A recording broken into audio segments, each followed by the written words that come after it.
So China's trade shock is spilling over into South Africa as cheap imports flood the global market. Today we're unpacking our government's gamble on Chinese investments, the court battle over these new employment equity rules, and why BRICS might be more a burden than a blessing. Plus, in the Wildcard, how Shaka Day became Heritage Day and then National Braai Day. My friends, if you're enjoying the show, be sure to like and subscribe. And now, with all that out the way, let's get into it. So when the world's biggest consumer market slams its doors on the world's biggest factory floor, the question is pretty simple. Where do all those goods go? You see, that's what's playing out right now. With the US raising tariffs sky high, Chinese exports have been redirected elsewhere, and the wave is so large that analysts have started calling it China Shock 2.0. And the numbers are staggering. China is reportedly heading towards a record $1.2 trillion trade plus, with sales to India hitting all-time highs and shipments into Africa on track to break records too. And so as a result of this, some governments have already started weighing retaliation. Mexico, for example, is considering tariffs of up to 50% on Chinese cars, steel, and auto parts. But for the most part, countries are pretty hesitant, nervous about a fallout of antagonizing their biggest trading partner. Now, in saying that, South Africa has taken a very different approach. You see, Trade Minister Park Sao has advised against tariffs, even as Chinese car exports into the country almost doubled this year.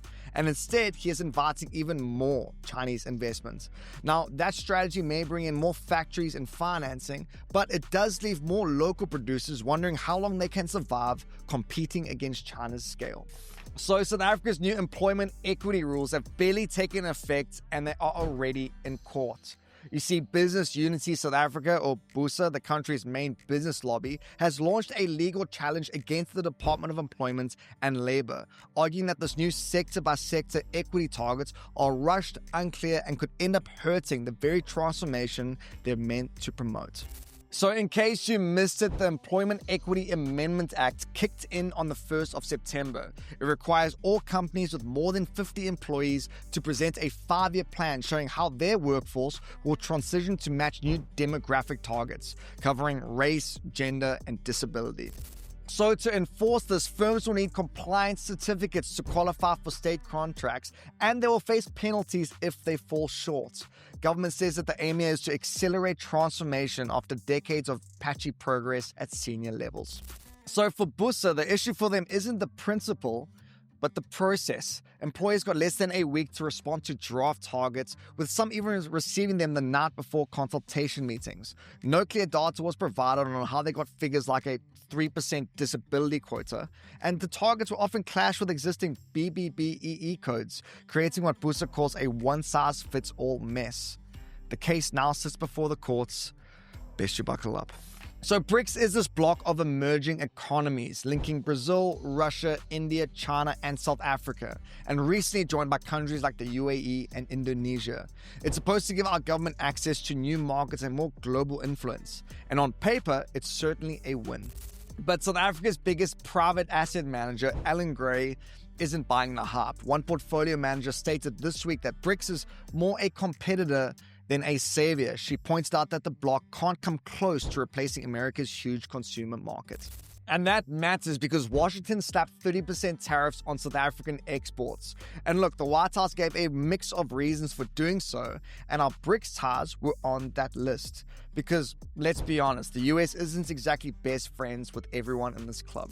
And at the same time, BRICS itself isn't always pulling in the same direction. You see, the bigger the bloc gets, the harder it becomes to find common ground, with more voices at the table and more competing priorities to juggle. And so yeah, for years, South Africa profited from playing both sides, the West and BRICS. But as Allan Gray notes, leaning too far east could cost more than it pays. And before we cruise on to our Bagel Bite of the day, here's a couple other headlines worth knowing. For starters, the backlog of South African driving license cards has been cut in half since May, dropping from 750,000 to 336,000. Authorities say that they are on track to clear it by December, as long as our ancient breakdown-prone printer keeps running. The finance minister will table the medium-term budget on the 12th of November, later than usual due to consultations with unity government partners. It's both an adjustment budget and a fiscal forecast, which is a key signal for markets nervously watching the Treasury's books. And Chinese automaker Geely has returned to South Africa after 14 years, landing 147 new cars in Durban, including its luxury electric SUV. Again, it joins a growing wave of Chinese brands reshaping local markets and warring domestic producers. And on to our Bagel Bite of the day. I thought this one was rather relevant. Let's see what you got. The question is, how many official public holidays are observed in South Africa each year? Is it A, 12, B, 14, or C, 17? We'll give you the answer at the end of the show. And on to our Wildcard section. So who do we have to thank for tomorrow's public holiday? Turns out Heritage Day only made it onto the calendar because of a political tug-of-war in the 90s. But what was nearly dropped became one of South Africa's most recognizable days. So back in the day, the 24th of September was celebrated in KZN as Shaka Day, honoring King Shaka Zulu. But when the new democratic government published its official list of holidays in 1995, Shaka Day was left out. The Nkatha Freedom Party, with its Zulu base, pushed back hard. The compromise struck in Parliament then was to keep the date but rename it to Heritage Day, giving all South Africans a chance to celebrate their diverse roots. Then came the idea of giving it a flavor that everyone could relate to, the braai. In the 2000s, campaigns rebranded as National Braai Day, with Archbishop Desmond Tutu backing the move as a unifying tradition. So tomorrow isn't just about heritage or history, it's about what brings us together around the fire today. And as for that Bagel Bite, the answer is 12. South Africa officially recognizes 12 public holidays each year under the Public Holidays Act of 1994.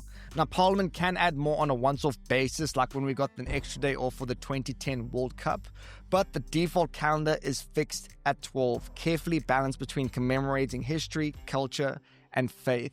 So if you're hoping the answer was 14 or 17, you're going to need more than just a petition.